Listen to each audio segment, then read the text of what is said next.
Welcome everyone, this is your host Abraham L. Jaguar, a professional game master. First of all, this channel is proudly sponsored by Gates of Krystalia. This is an isekai style tabletop RPG. It is available in 6 languages, and they have recently released Last Deux.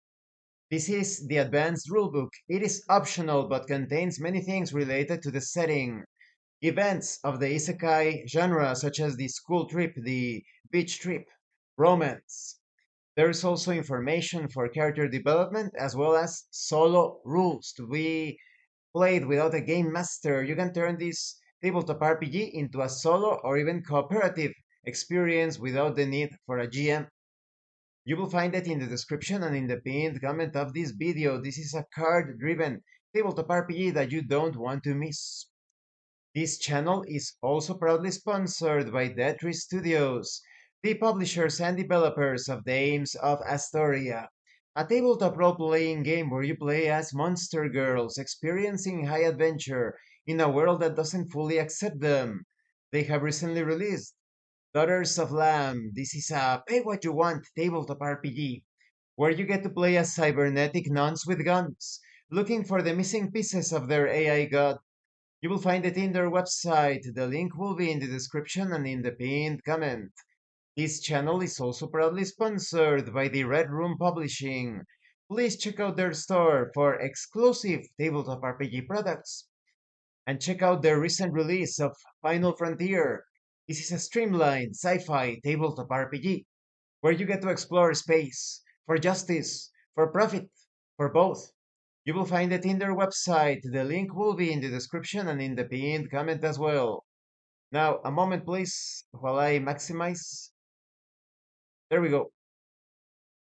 This time I wanted to talk about the recent KULT Divinity Lost actual play, because there is something very important that can enrich many adventures and campaigns out there.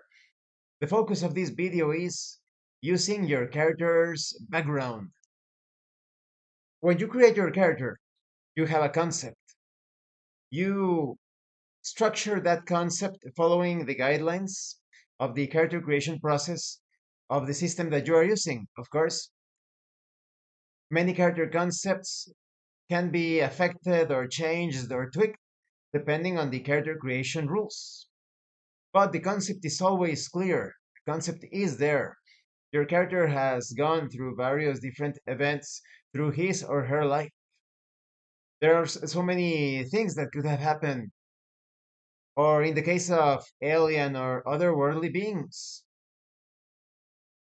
who knows how many dimensions, worlds those creatures have experienced, how they have moved through various environments, how they have interacted with so many beings and worlds.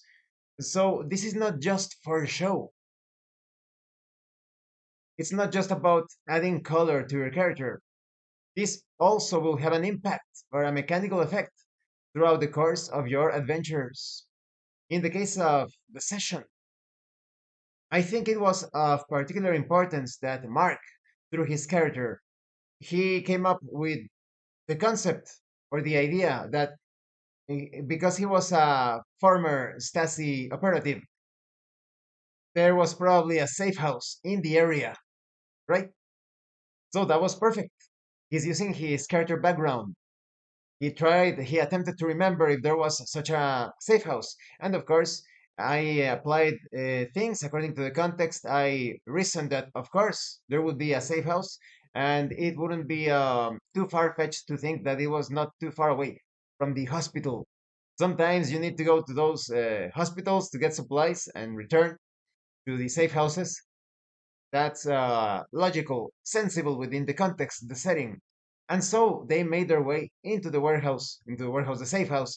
And I really enjoyed that how everybody was playing around with this idea. They were interacting with the safe house. They were asking for if there were weapons. In the case of Miguel, in the case of Pedro's character, in the case of Sylvia, they were thinking about how they would spend the night, their background. In the case of Pedro, he decided to come into contact with that entity. And I really like it how Judd and Mark went back and forth with their shared background of more tumultuous or conflictive times.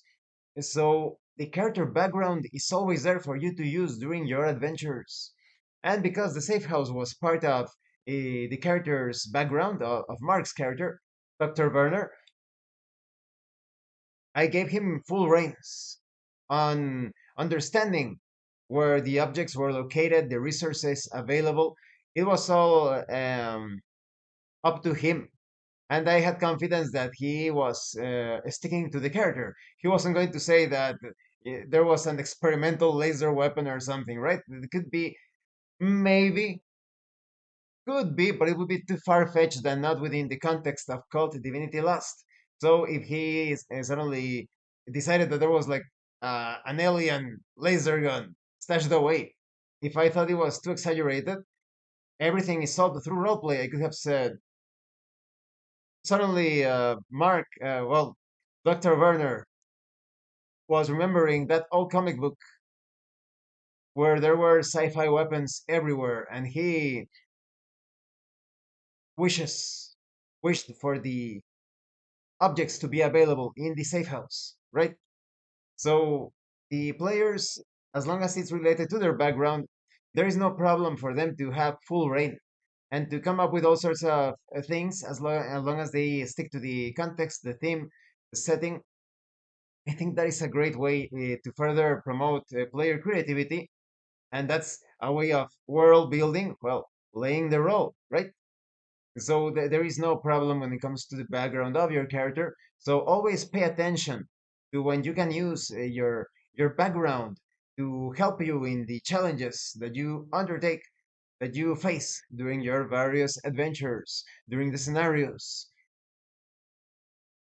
There were also some passive checks in the case of Miguel's character and the case of Sylvia's character. Due to their background, they also made some checks to see how they could obtain further information. But as always, don't wait for those. I recommend that you do not wait for those passive moments, like waiting for the game master or referee or whatever to tell you when you make the rolls.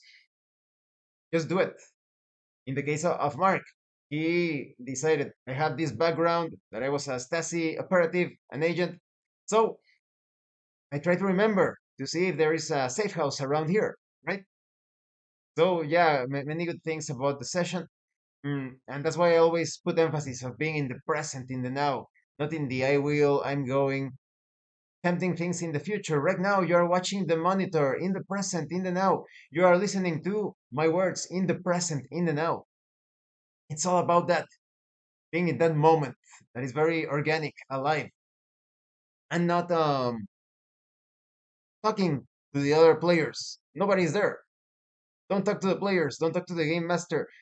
Do it in character during the session. Your character speaks to the other characters in the game world. You describe your actions. And it is not me, the game master, having a conversation with you. It is the result of your actions. There was also a really cool moment when I communicated this information to Sylvia, and she, instead of like paraphrasing everything, she said, I communicate.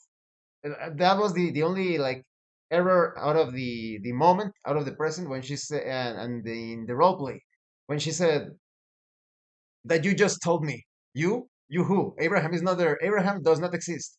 The proper way to do it would be, I communicate the information that I remembered, right? I communicate the information that I remembered. I communicate the information that I remember to the group. As simple as that. But still, awesome session. And like I said, the way that they mesh their characters' background with the game world, that is perfect. Thank you for watching this video. I hope you found it informative and entertaining. And thank you so much to those of you that are going the extra mile to support the channel. If anyone else wishes to further support the channel, consider joining as a member using the super thanks button. Like, subscribe, take a look at the information in the description and in the pinned comment.